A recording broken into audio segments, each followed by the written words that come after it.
Everyone, welcome back to another vlog. So guys, मैंने आज का ब्लॉग ना लाइब्रेरी से स्टार्ट किया है और यहाँ पे मैं करने जा रही हूँ ऑर्गेनिज्म एंड पॉपुलेशन वाला जो चैप्टर है इसको अच्छे से रिवाइज। और मैं इस चैप्टर कैसे करती हूँ वो आपको बताती हूँ, मतलब हर एक चैप्टर को मैं किस तरीके से करती हूँ।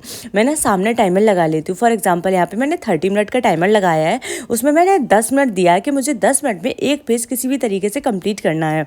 इसका टाइमर लगाने के 2 बेनिफिट है। सबसे ज़्यादा फर्स्ट बेनिफिट ये है कि हमारा ना इससे बहुत ज़्यादा फोकस बढ़ जाता है, दिमाग में दूसरी बातें नहीं चलती है। लगता है कि 10 मिनट में ये पेज किसी भी तरीके से कंप्लीट करना है तभी नेक्स्ट पेज पे जा पाएंगे, ठीक है।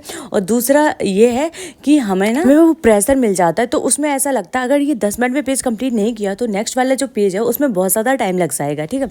तो ऐसे कर करके आप चैप्टर को बहुत अच्छे से कंप्लीट कर सकते हैं। उसके बाद मैंने किए थे PYQ, इसके बहुत अच्छे से सारे सॉल्व हो गए थे।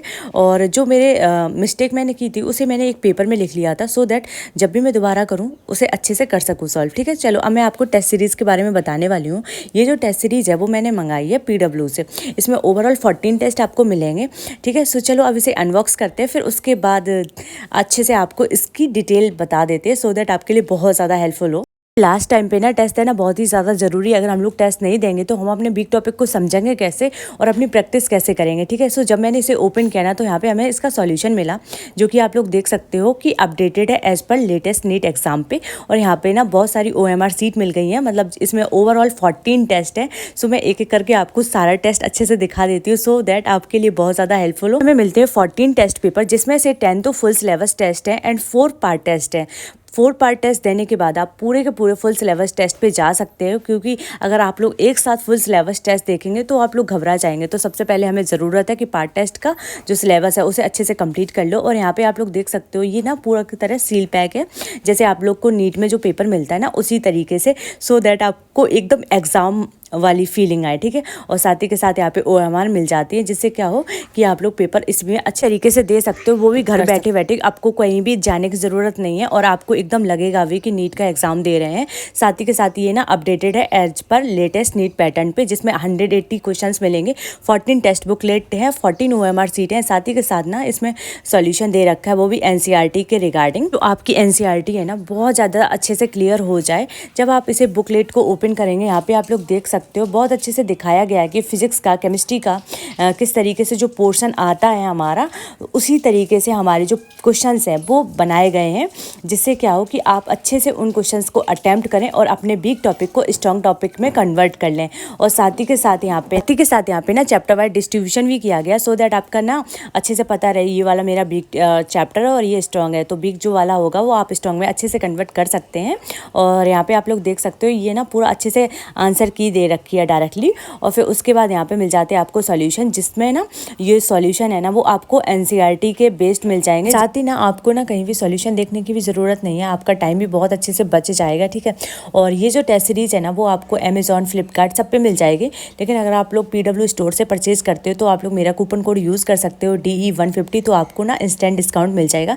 तो लिंक मैंने डिस्क्रिप्शन में दे रखा है, तो जाके आप चेकआउट कर सकते हो और इस टेस्ट सीरीज़ को परचेज करके अपनी बहुत सारी क्वेश्चन प्रैक्टिस कर सकते हो, ठीक है। मैं ना मॉर्निंग में जल्दी उठ जाती हूँ, लाइक 4:42 के समथिंग उठी थी। वैसे तो मैं 4:30 बजे उठ जाती हूँ, आज थोड़ा सा लेट हो गया था और मेरा iPad भी बिल्कुल डिस्चार्ज हो गया, इसीलिए मैं आपको फ़ोन में दिखा रही हूँ। और सबसे पहले मैंने थोड़ी सी स्किन केयर की, क्योंकि मैं मॉर्निंग में मुँह धुलने के बाद आती हूँ तो थोड़ा सा मॉइस्चराइज़र और लिप बाम लगा लेती हूँ। आजकल मेरा मॉर्निंग रूटीन ना बायोलॉजी को रिवाइज करना तो है ही है, वो तो है ही कंपलसरी, लेकिन साथ ही के साथ ना मैं फिजिक्स का और केमिस्ट्री का किस तरीके से रिवीजन कर रही हूँ वो आपको मैं अच्छे से इस वीडियो में बताने वाली हूँ, ठीक है। और आगे का जो प्लानर है ना फिजिक्स का और बायोलॉजी का वो भी देखने को मिलेगा, बट लास्ट में मैं किस तरीके से रिवीजन कर रही हूँ वो आपको बता दूँ। यहाँ पर मैं 4 चैप्टर का रिविज़न करने वाली हूँ, ठीक है।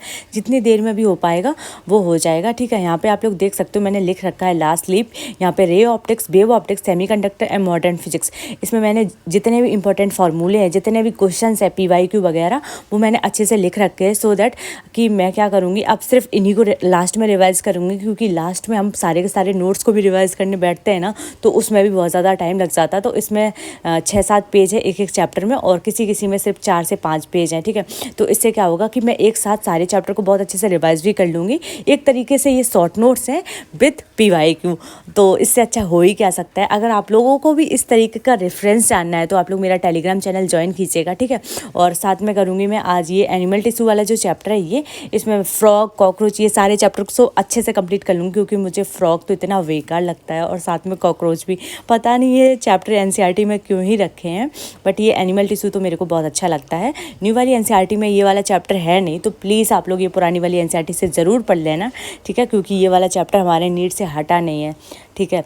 मेरा बायोलॉजी का पढ़ने का तरीका अब कुछ इस तरीके से है। मैं सबसे पहले क्या करती हूँ, एनसीईआरटी को बहुत अच्छे से रिवाइज़ कर लेती हूँ, मतलब मॉर्निंग में मैंने एनसीईआरटी अच्छे से रिवाइज़ कर ली। उसके बाद मैं क्या करूँगी, लाइब्रेरी जाके वन शॉट देख लूँगी किसी भी टीचर का नहीं, ऑफकोर्स विपिन सर का ही देखती हूँ, क्योंकि वो जो पढ़ाते हैं ना भाई साहब, माइंड ब्लोइंग पढ़ाते हैं, सीरियसली बहुत अच्छा पढ़ाते हैं। अगर आपने अभी तक कुछ भी कंप्लीट नहीं किया है तो आप लोग सबसे पहले एनसीईआरटी को एक बार अच्छे से देखो, उसके बाद वन शॉट देखो, क्योंकि अगर आप लोग ऐसा करेंगे डायरेक्टली वन शॉट देखने चले जाएंगे तो आपका दिमाग वर्क ही नहीं करेगा। तो सबसे पहले ज़रूरत है कि हम ना एनसीईआरटी को रीड करें, उसके बाद वन शॉट देखें, फिर उसके बाद शाम को फिर से एक बार एनसीईआरटी पढ़ लें। मैंने आपको आगे की वीडियो में बताया है, आप लोग पूरी वीडियो देखिएगा, आपको खुद पता चलेगा कि मैंने किस तरीके से आप लोग को समझाया है। फिर मेरे पढ़ने का तरीका थोड़ा सा बदल गया है। फॉर एग्जाम्पल, मैंने एनसीईआरटी का कोई भी चैप्टर अच्छे से पढ़ा है ना, तो शाम को मैं बिना देखे एकदम उसे रिकॉल करने की कोशिश करूँगी, क्योंकि ना हमारे एग्जाम में आप लोग को तो पता है ना, मेमोरी वेस्ट आता ही है।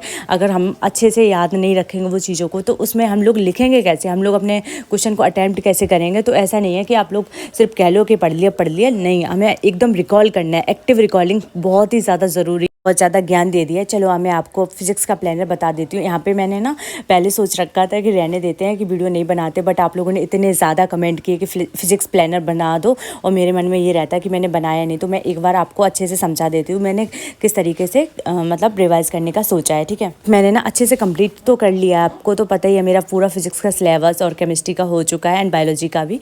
तो सबसे पहले आप लोग को क्या करना है, सारे के चैप्टर के नाम लिख लेने हैं, ठीक है।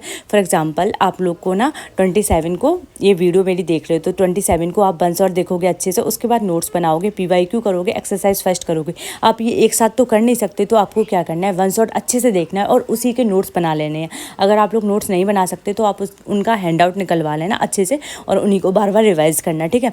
तो फर्स्ट डे आपको 27 को वन शॉट देखना है एंड उसका पीवाईक्यू सॉल्व करना है। सेकंड डे आप क्या करेंगे, पीवाईक्यू और एक्सरसाइज फर्स्ट सॉल्व कर लेंगे फर्स्ट वाले चैप्टर की, एंड सेकंड वाले चैप्टर का आपको 2 चीज़ें करनी है, वन शॉट देखना है, पीवाईक्यू सॉल्व करने। फिर नेक्स्ट डे ऐसे ऐसे कर करके आप अपना पूरा का पूरा जो चैप्टर है अच्छे से कंप्लीट कर सकते, क्योंकि अगर आप लोग एक साथ notes, PYQ, exercise first solve करेंगे बहुत ज़्यादा बर्डन हो जाएगा। हमारे पास बायोलॉजी और केमिस्ट्री भी तो है ना करने के लिए, तो इसलिए ना सिर्फ हमें वन शॉट देखना ही है, एक चैप्टर तो डेली देखना ही है। आप लोग पर्टिकुलर एक चैप्टर डेली देखेंगे तो 6-7 घंटे का होता है, उसे 2x पे देखेंगे तो 4 घंटे में आराम से कंप्लीट हो जाएगा। तो हैंड आउट निकलवा के आप बार बार रिवाइज़ कर सकते हो, ठीक है। और नोट्स का हमें मैक्सिमम 3 बार तो अच्छे से रिवीजन करना ही है। नोट्स में सब कुछ अवेलेबल होता है, हमारे पीवाईक्यू होते हैं, एनसीईआरटी होती है। मैंने हर वीडियो में आपको बोला है कि अगर आप नोट्स को कई बार रिवाइज कर लेते हो तो आपके क्वेश्चन फटफट बनने लग जाते हैं। लॉजी का तो आपको क्या ही करना है वो आपको मैं बता देती हूँ, क्योंकि फिजिक्स का तो भाई यही प्लानर है और इसमें कुछ है नहीं, क्योंकि हमें वन शॉट देखना ही पड़ेगा। अगर हम लोग डायरेक्टली ना नोट्स रिवाइज करने लग जाते हो तो वो भी हमें अच्छे से रिवाइज नहीं कर सकते। तो वन शॉट पहले देख लो, उसके बाद आपने जो भी नोट्स बनाए हैं उनको बार बार रिवाइज कर लो, बस दैट्स इट। इतना ही है फिजिक्स का। अब मैं बायोलॉजी का आपको अच्छे से बताती हूँ। आपको क्या करना है, क्लास 11 और क्लास 12 आप लोग देख लो। क्लास 11 में 5 यूनिट है एंड क्लास 12 में भी 5 यूनिट है, ठीक है।